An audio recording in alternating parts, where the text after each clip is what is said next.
You're welcome to another edition of Hard Tackle right here on Brila Sports TV. And like always, we give you the very best of tackles between these two great gladiators. And of course, today's topic is going to get you thinking. And of course, they will be bringing reasons to convince you. Yes, who was the brain behind the 94 Spirit? As you do know, the Super Eagles, they were great that year in 94. Was it Clemens Westerhof who was the brain? Or was it Bonfrere who was the brain for the Spirit of 94 right there in the USA? My name is Oge Chukwukama Ogwed. Of course, you have Anthony Beccaderemo, one of the gladiators right here, and Babafemi Raji clashing horns. Hard tackle. Hard tackle. Hard tackle. Yeah, thank you very much. It is very audible to the deaf and visible to the blind that the brain behind that team, that Spirit they had in 1994, was Johannes Bonfrere. Clemens Westerhof came as a neophyte. What were his records when he came to the 94 team? There he went there in 1990, all just the first game, why? 5-1. Gradually he started getting his brains back. Gradually, and then 92, when the boat was shaking, the same Clemens Westerhof thought of it that, bronze. 94 was coming, and all of a sudden, he had to draft in Johannes Bonfrere. Bonfrere, before then, in 91, was handling the women's team. The same team, to further confirm it, after the World Cup in 1994, Johannes Bonfrere took this same crop of players, including the same ones that Westerhof insisted would not start. J.J. Okocha, for instance, played in Atlanta 6, and they won gold. To further buttress this point again, I remember 2000 Olympic Games qualification series. Oga and Omoshe met again. Clemens Westerhof was the coach of the Zimbabwean team. Bonfrere was the coach of the Nigerian team. That was the day they wanted to know who was the real brain behind any Spirit. Bonfrere led Nigeria to beat Zimbabwe, and we qualified for the Olympic Games. How else do you want to know the brain? Even Dodo Mayana and the likes, they talked about, they said Clemens Westerhof was just a businessman. He was a businessman that came. He came with one portmanteau. The main man leading them through physical training was Johannes Bonfrere. Bonfrere was the think tank. And before he moved, he would go and meet Bonfrere, tell Bonfrere, this is what we want to do. It was the man called Bonfrere that did everything. He was the brain behind this team. He led the team in 1994. If you notice the final game against Zambia, it was Johannes Bonfrere that told Clemens Westerhof that Emmanuel Amunike had to start that game. Lo and behold, Emmanuel Amunike had his first start in that game. He insisted. And then Nigeria got those 2 goals that beat Zambia. What else do you need again? The brain behind that Spirit of 94, that 94 team remains Johannes Bonfrere, not the businessman. Portmanteau carrying Clemens Westerhof, a neophyte. Hard tackle. Hard tackle. Hard tackle.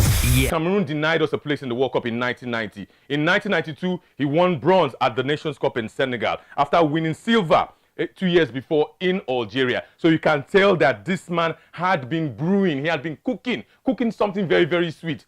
Fortunately for Johannes Bonfrere, he took the nucleus of Westerhof's team to the Olympics in 1996 and won. But when push became shove, what did he do? What did he do? If he was so brainy, if he was so intelligent, why could he not qualify Nigeria for the World Cup when he had the chance as coach of the Super Eagles? Why could he not win the Nations Cup in the colors of that tournament? We played with heart attack against Senegal. It was Sunday Olise that bailed him. The man was the brains, but Sunday Olise forced himself to enter that game just to come rescue Nigeria. In the semi-finals, Wahala against South Africa. In the final against Cameroon, we had to come back from 2 goals down. Can that be the brain? But then if you go back to 94, the Super Eagles were playing. Finidi George, who took him to Holland? Westerhof. Amunike, who took him to Egypt? Westerhof. So the answers are just so clear. Westerhof was doing the politicking. He ensured that this team got everything they wanted from the presidency, not even the sports ministry. Johannes Bonfrere had the opportunity, the same opportunity in 2000, but could not do it. So when you compare, nobody remembers the team of 2000. Now, you only remember because we lost out to Cameroon, and then you look at the controversial circumstances. But what about the football itself? You must reconcile the two. Westerhof's team, by extension, won the Olympics, so not Bonfrere's team. If you go back, the person that gave all these players their breakthrough was not Bonfrere. Bonfrere could not even face the media. could not even face the authorities. The only thing he knew how to do was to train. So how can such a man be the brain behind the spirit of 1994? Ask yourself one question. In the history of football in Nigeria, who is the most successful coach? The answer is Clement Westerhof. The only man that comes close is late Stephen Keshi. Where does Bonfrere fit in all of this? Babafemi Raji, I'm sure you cannot answer.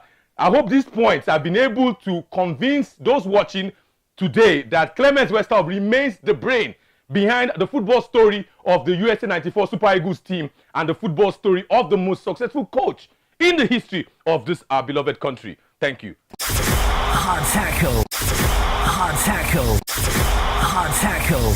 Yeah. After you have bribed the cameramen, you know why you are bringing this up? Because you don't have points. You don't have you said the man was always going to president. That was an indiscipline. That was intelligent. That was showing that he was intelligent. While it was indiscipline, that was what helped that team. Which procedure and process Bonfrere was instilling. Can I tell you what Lefty told me? Remember what the commentator said? He said, no, I don't know. The commentator said, he said something. He said, you are taking us to what we are talking about 94. He said, and that's why Nigeria will celebrate forever the first ever success at global stage. We 1985. What happened in 1985? That was the brain. What happened in 1985? What happened in 1985? 17? Yes. So that was 17. What is the difference between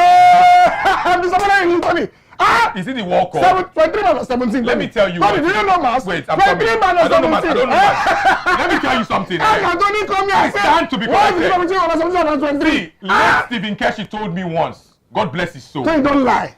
Don't lie. Listen to me. Don't lie. God bless his soul. Don't lie. Stephen Keshi told me don't lie. If you want to succeed, don't lie. Use the Westerhof template. And Westerhof and Stephen Keshi use the same template. He did not.